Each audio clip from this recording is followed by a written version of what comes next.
The man was once a top-tier assassin, yet he could only watch helplessly as thugs murdered his wife. Even his young daughter couldn't escape the slaughter. He could have fought back easily, but to protect his family, he chose to surrender. In the end, filled with regret and despair, he was executed by the kidnappers. Fortunately, the bullet that pierced his brain didn't kill him completely, but unfortunately, the killers framed him for the murder of his own wife and daughter. 12 years passed quickly. Sakata was finally released from prison, but due to the severe head trauma, he was now a vegetative man, incapable of taking care of himself. Luckily, an old friend from his former organization still remembered him and paid to hire a caregiver. This was the only reason Sakata was able to keep living. But that very night, he was attacked.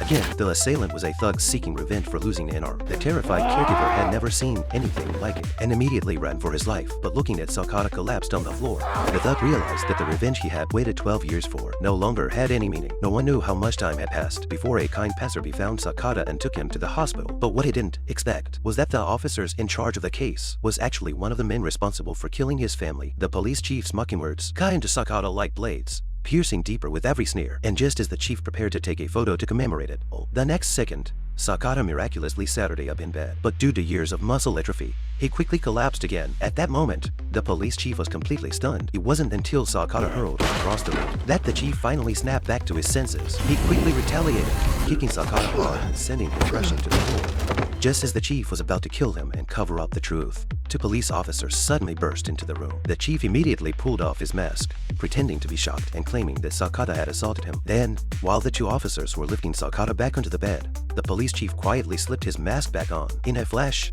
he grabbed his subordinate's sidearm. Then, with practice ease, he handed the weapon to the other officers. At that very moment, a doctor outside the door caught sight of everything, but before the doctor could react, he, too, was silenced, murdered on the spot. Just then, Sakata suddenly rose from the bed once again. He lunged forward and wrapped his arm tightly around the police chief's neck. In an instant, the room exploded into chaos as all three men began to brawl. During the struggle, one unlucky officer was shoved out the window, plummeting to his death. The remaining police chief was no match for Sakata. As the curtain cord wrapped tighter and tighter around his neck, his struggles grew weaker until, at last, he drew his final breath. After receiving Sakata's message, his close friend Fujita immediately rushed to the hospital. Seeing Sakata walking again, Fujita couldn't believe his eyes. Meanwhile, the Oni Mask organization also got word the police chief had been eliminated. Upon learning that Sakata was now with Fujita, they sent a message: kill Sakata and bring back the body. Not long after, Fujita returned to the organization's secret factory. As instructed, he brought in Sakata's body. After confirming the identity, they dumped the corpse onto the trash conveyor belt. But no one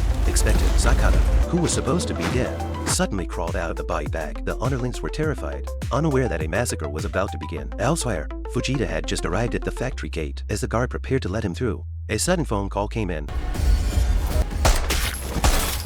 Meanwhile, Sakata took down all the thugs with just a few swift punches and kicks. As he moved in to eliminate one of the organization's leaders, he realized the man had already fled outside. By the time Sakata sensed something was off, it was already too late. The Oni-masked man pressed the detonation button, and in the next second, the entire factory was reduced to rubble. But just as he was reporting to the Demon King that the mission was complete, Sakata slowly emerged from the ruins, still alive. The Oni-masked man was about to finish him off with a final shot, but Fujita arrived just in time and rammed him away. Fujita betrayed the organization to help Sakata because it was he who had originally betrayed Sakata. Now knowing his days were numbered, he only wished to gain Sakata's forgiveness before he died. However, Sakata didn't even glance at him. He was determined to make every murderer pay with blood. In an abandoned ship cabin, Sakata was brutally interrogating the Oni-masked man. But no matter what methods he used, he couldn't get him to speak. Just as the trail was about to go cold, the leader of the Oni organization suddenly called, dropping a bombshell. His daughter was not dead and was now a happy high school student. Sakata fell into a long silence, while the masked man looked at the poker chips in his hand and recklessly taunted Sakata. This time, Sakata refused to back down. He vowed to kill every single member of the Oni organization. The next morning, Sakata found a trusted informant from his past, and as expected, the informant didn't disappoint. He quickly pointed him in the right direction. Leaving the informant's place, Sakata headed straight to the security company mansion. He fought his way up to the 5th floor, finally close to seeing his daughter again. But when he entered the room, he found no one there. Instead, his attention was completely captured by a wall full of photos. The girl in the pictures was none other than his own biological daughter. Lost in that moment, unable to tear his eyes away, a man suddenly burst in. Noticing the girl hiding behind the sofa, he decided against shooting for the moment. Seeing the intimate photos of his daughter and the man on the wall, Sakata immediately clashed with him. Though the stepfather tried hard to disguise himself as an ordinary man, his words betrayed his true identity. Feeling the game was nearly over, the stepfather was about to end this farce. But suddenly his gun jammed. Just as Sakata was about to personally kill his wife's murderer, A voice calling Dad suddenly interrupted him. He turned around and saw a heartbreaking scene. Pierced by an arrow, he had no choice but to accept the truth. The father his daughter was protecting was not him, was Old-Bai,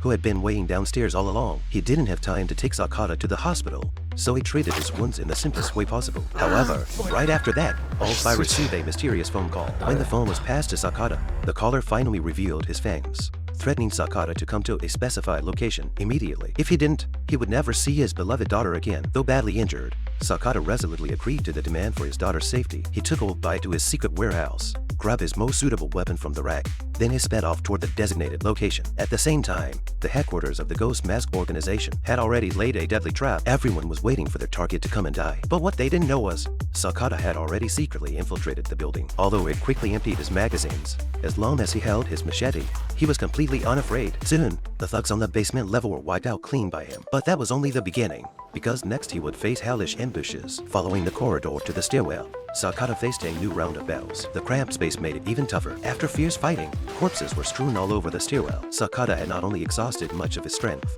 but also suffered some minor injuries. Just as he stepped out of the stairwell, a hidden spear suddenly launched a surprise attack. The attacker successfully stabbed Sakata in the lower abdomen, but Sakata's endurance was remarkable. Despite the wound, he didn't lose his fighting ability. After a fierce fight, seriously wounding his opponent, the stepfather tried to struggle in desperation, but Sakata grabbed a dagger from him and stabbed him in the eye. From then on, the stepfather was powerless to resist, and was finished off by Sakata during his escape. The man thought he could catch his breath, but more thugs poured out from upstairs again, so the brutal battle echoed through the entire building once more. After an unknown amount of time, Sakata finally ended the fighting, and on this floor, he found the daughter he had been yearning for. He asked if she still recognized him, but she only shook her head confusedly. But before he could ask anything, he was knocked out with a single blow from a club. When he woke again, Sakata found himself brought before the mastermind behind the scenes. Through countless unscrupulous methods, the man had long since risen to the position of mayor. He told a story. This place, Shint, was known as the Ghost City since ancient times, because every 50 years, a ghost would possess someone in the city, and the possessed person would go on a massacre. He believed Sakata was that ghost not yet fully evolved. To witness the true power of the ghost, the mayor decided to sacrifice Sakata's daughter in a blood ritual to help him evolve into his strongest form. But at this critical moment, Old-Bai suddenly burst in. Taking this opportunity, Sakata urged his daughter to run. Those words instantly awakened her childhood memories. She knew this was not the time to reunite, so she ran desperately toward the exit. Meanwhile, Sakata single-handedly held off all the pursuing thugs. With his distraction, Old-Bai successfully escorted the girl out. Free from his only concern, Sakata fought even more fiercely. Despite his severe injuries, he managed to kill the strongest Ghost Mask member. By this point, he had exhausted his last ounce of strength and collapsed onto the ground. Unexpectedly, the mayor slowly stood up, walked over to the Ghost Mask member, and gently removed his mask. To everyone's shock, beneath the mask was a face identical to the mayor's own. Seeing his brother dead before him, the man showed no sorrow on his face. He put on the mask symbolizing the Ghost King, ready to end the decades-long feud. At this point, Sakata was utterly spent. The only thing keeping him upright was his determination to avenge his wife. He attacked again and again, only to suffer new wounds each time. His opponent caught a flaw and severed one of his arms. But even with just one arm left, he never hesitated. He kept attacking, kept falling. As long as there was blood left to shed,